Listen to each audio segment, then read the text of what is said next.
1-1 the count to Micah Coffey. Brandon Donovan leading off of second. Robert Newstrom off of first. The 1-1 from Losey. Fastball misses below the knees. Count moves to 2-1.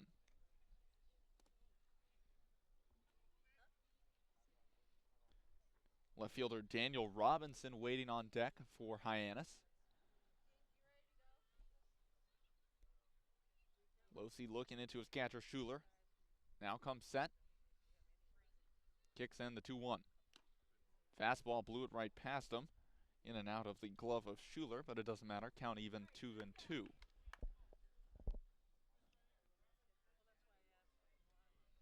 Mickey Gasper having a nice little chat over at first base with Robert Newstrom. Newstrom out of the University of Iowa. Gasper out of Bryant University. 2-2 the count to Coffey. Losey kicks, deals fastball in there. Strike three, paints the outer edge, and Coffey down looking. So the Whitecaps are 1 out away from securing their second victory of the season and their first 2-0 start since 2015. And Losey will try and retire Daniel Robinson, left fielder out of ASA College. Like Carter mentioned, a for-profit college. And Robinson, one of the two Harbor Hawks tonight to be sporting the high socks look, going against Losey, who's wearing the stirrups look, which I love. 2 down, bottom of the 9th inning. First pitch from Losey. Fastball just misses outside for ball 1. 6-0 Whitecaps on top of the Harbor Hawks. 2 men aboard for Hyannis. 2 walks issued by Losey. 1 to Brendan Donovan, who leads off of second. 1 to Robert Newstrom, who leads off of first. Losey's 1-0. Fastball hit in the air down the third base line, but slicing foul, and the count evens 1 ball and 1 strike.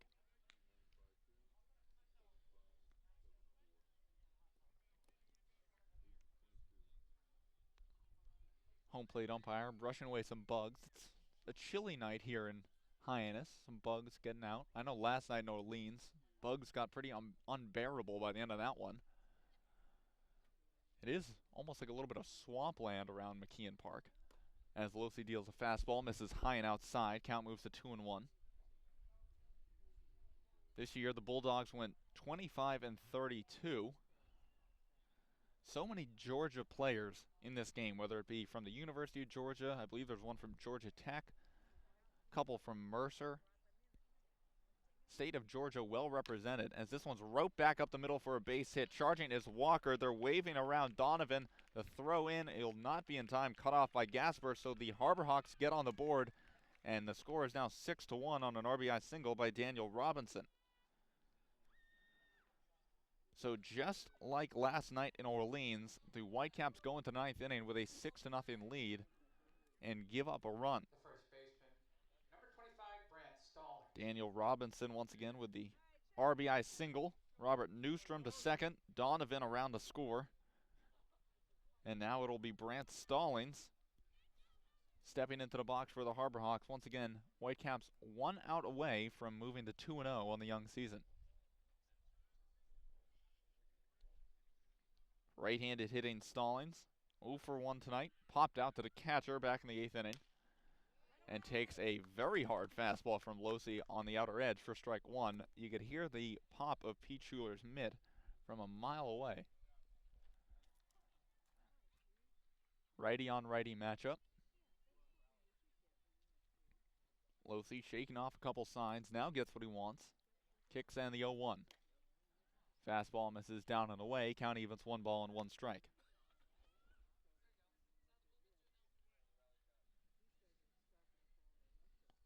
While in high school, Losey participated in both Perfect Game and Under Armour All-American events. So a decorated prep career, and we know he's got the stuff as he paints the inner corner with a fastball for strike 2, and now the Harbor Hawks are down to their last strike.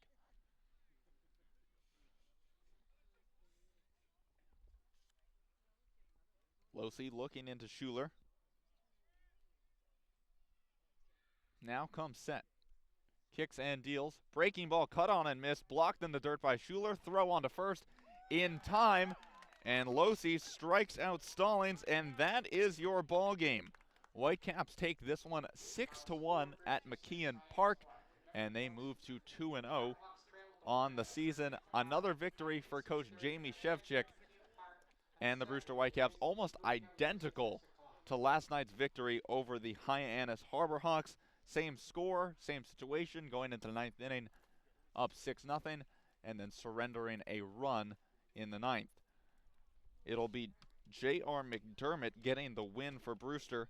He 5 innings, giving up 3 hits, no runs, no walks, 4 strikeouts. Not a bad outing at all from the right-hander out of Colorado Mesa. Just an unbelievable performance from the 6-foot righty. Ryan Avedano, after giving up a leadoff triple, came in relief, gave up a leadoff triple, then through 1 inning, giving up 1 hit, didn't allow that run to come in and score, struck out the next 2 batters he faced, and then forced a ground out. A nice job by Avedano. Joe Demers going 2 innings, giving up 2 hits, no runs, no walks, 2 strikeouts. And Tony Losi closing things out for the Whitecaps. 1 inning, 1 hit, 1 run, 2 walks, and 2 strikeouts. On the Hyannis side, Kevin Coulter got the start. He went 5 1/3, giving up 3 hits, 2 runs, 1 of them earned, 1 walk, and 4 strikeouts. Matthew Mervis came in, struggled, gave up 2 runs in just 2/3 of an inning, 2 walks, no strikeouts. Davis Vayner came in, 1 inning, 2 hits, 1 earned, 1 walk, no strikeouts. Connor Green, 1 inning, 1 hit, 1 run, not an earned run, 1 walk, and 2 strikeouts. And then Ricky Constant came in and got the last inning without giving up a run. We're going to take a quick break. When we come back, it'll be the Whitecaps postgame show. Brewster victorious over Hyannis, 6-1. Keep it right here. We got a great postgame show coming up. You won't want to miss it.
Back here at McKeon Park in Hyannis, where the Whitecaps are victorious, 6-1 over the Hyannis Harbor Hawks. They move to 2-0 on the season, and once again pitching the story of the game. J.R. McDermott, stellar in his first start for the Whitecaps. You know, for a temporary player who isn't here on a permanent contract to come to the Cape League, get the start in the second game of the year, it can be a little nerve-wracking. You see guys, even permanent players who come from big schools who have faced some big competition struggle in their Cape League debuts. McDermott, who features a four-seam curveball, slider, and changeup, worked it extremely effectively to a stacked Hyannis lineup just full of left-handed hitters in a ballpark that favors left-handed hitters. Once again, the final line on McDermott: 5 innings, 3 hits, no runs, no walks, 4 strikeouts. Offensively, Pete Schuler had a sacrifice fly after a couple of Hyannis errors allowed Chandler Taylor to move to third base. Then Troy Dixon came in to score on a Mickey Gasper sacrifice fly that was driven deep to center field, and the only reason it wasn't an extra base hit was an unbelievable play by the Hyannis center fielder Reese Hampton. In the 7th inning, the Whitecaps offense exploded for 3 runs. Chandler Taylor led things off with a walk, advanced to third on 2 consecutive wild pitches. Darius Hill, after a walk, advanced to second on the wild pitch. And then Chris Given and Christian Molfetta, back-to-back RBI singles. Given would eventually come around to score on a RBI groundout by Steele Walker. Steele Walker made his debut tonight after flying in last night from the University of Oklahoma. He went 0 for 5, but did have that RBI groundout. And then in the 8th inning, Michael Curry led things off with a walk. Chandler Taylor followed with a single to right field after a groundout that moved the runner to third. A strikeout from Schuler and a strikeout from Given. Michael Curry scored on a passed ball, which would be the final Whitecaps run of the night. Carter Woodeel is bringing Coach Jamie Shevchik over, who must be pretty happy after a 6-1 Whitecaps victory. I'll send it down to Carter right now. Carter, what do you got for us? So I think you are pretty happy. I think Aiden's take is correct. 2-0 on the season. And a big part of that was the great start from J.R. McDermott. You talked to me before the game. You said this was kind of a tryout for him. How do you think it went? It went really good. Couldn't ask for anything more than what he gave us. So, it's going to be the next couple of days. We're going to have some tough decisions, and maybe the plan is to keep him around here a little bit longer and see what the next guy can do. Again, I think the starter tomorrow is a temporary guy. The starter on Saturday, both guys on Sunday are all temporary guys. So it's going to be a little bit of a showcase tryout to see, which one of those pitchers we're going to end up keeping. We're going to have, they're making it very hard for us. Looking to the offense, another good day for them and a pretty balanced night for the team as a whole. Is that good to see from a coach's perspective that you're seeing up and down the lineup? Yeah, consistency. And, we got new guys coming in and out that we want to get some at-bats and get them right into the fire. Steele Walker, I think he's going to be a very good one for us, too. Travis Swaggerty just got here today. 2 kids that are going to Team USA. Travis Swaggerty came in here on a temporary contract, and he ends up going to Team USA. So we're really, really deep in town. I think we're really, really deep on the mound. It's going to be exciting to see how this whole thing shakes up as we start getting more comfortable with each other and starting to loosen up a little bit more. It's going to be a fun time to be in the dugout. Yeah, so tomorrow you're going in. You got one more road game at Bourne before the home opener on Saturday. What is that mood like over in the dugout? How big do you think that is in kind of keeping this roll going? Everybody's trying to feel each other out right now. We're trying to see, the longer you get to spend, the more time you get to spend with each other, the personalities are going to start to come out. Everybody's trying to figure out what they can say and what they can't say. My personality stays the same. I'm always an idiot. So we keep these guys loose. So, but you're going to see this. It's going to take summer baseball's tough. At school you need 7, 8, 9 months to gel, but we have to do it really quick. And I think so far the mood in the dugout has been. I'm pleasantly surprised with the way that these guys are working with each other. All right, Coach. Thanks for doing this. Congrats on the 2-0 record. All right, pal. Thanks. That was Carter Woodeel with Whitecaps coach Jamie Shevchik, who once again moves to 2-0 on the season with a 6-1 victory over the Hyannis Harbor Hawks at McKeon Park in Hyannis. Let's take a look at the other scores around the Cape. Cotuit explodes for 10 runs in a 10-0 victory over the Falmouth Commodores. Right now at Red Wilson Field in Yarmouth, YD up on top of Orleans 4-2. Obviously the Whitecaps victorious here in Hyannis 6-1. In Bourne, the Braves victorious over the Anglers 4-3. And another game still going on right now at White House Field in Harwich. Not a good night to be a Mariner. They trail the Wareham Gatemen 9-0 as they move into the final frame. A great night to be a Whitecaps fan, though. 6-1. They moved to 2-0 on the season. Chatham, like I mentioned, with their loss to Bourne, goes to 1-1. Yarmouth Dennis, if they hold on, will move to 2-0 as well. Orleans will fall to 0-2 and Harwich 0-2. So Brewster would be in a tie with YD atop the standings in the Eastern Division. Once again, we are going to send it back down to Carter Woodeel, who's got another interview. All right, I'm here with Chandler Taylor. Thanks, Aiden. And Chandler, you had a good night tonight, a good night up and down for the entire offense. What does that mean to see the whole lineup clicking? Well, this early in the season, it feels good to just be able to put good swings on balls, and everybody's trying to make the adjustment from metal to wood. And there's going to be some low-scoring ball games early, but it's good to get some runs across the plate.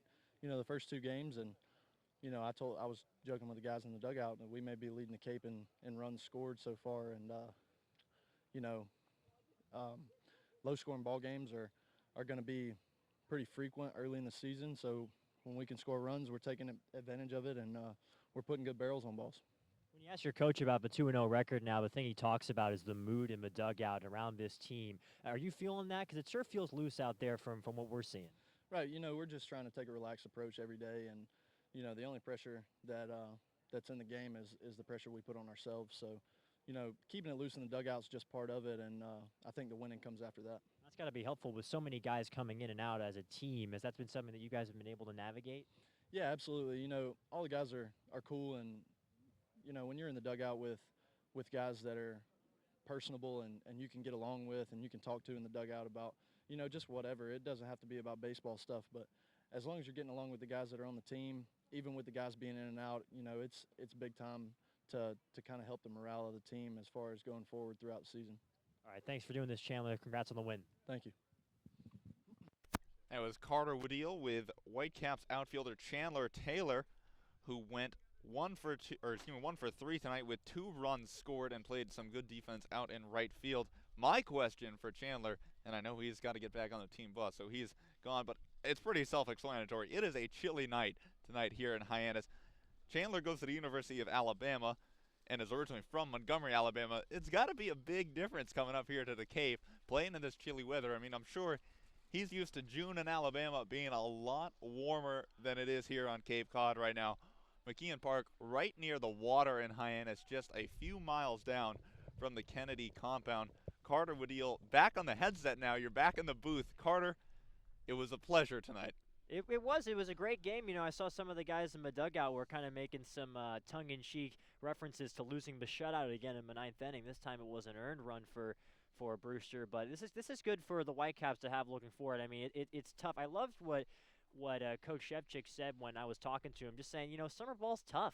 You have so much time when you're in a college team to gel with people, and now just 2 games in with not even 2 games in for some of the players, with Steele Walker coming in just for this one game today, and this team looks like it's gelling well, and like you said, they're tied for first place early on in the season at 2-0. They are tied for first place with the YD Red Sox, and that'll just about wrap it up for Carter and I from McKeon Park in Hyannis. Once again, 6-1 the final score, Whitecaps over the Hyannis Harbor Hawks. For my partner, Carter Woodeel, I'm Aiden Doyle. Thank you all for tuning in, and have a wonderful Thursday night.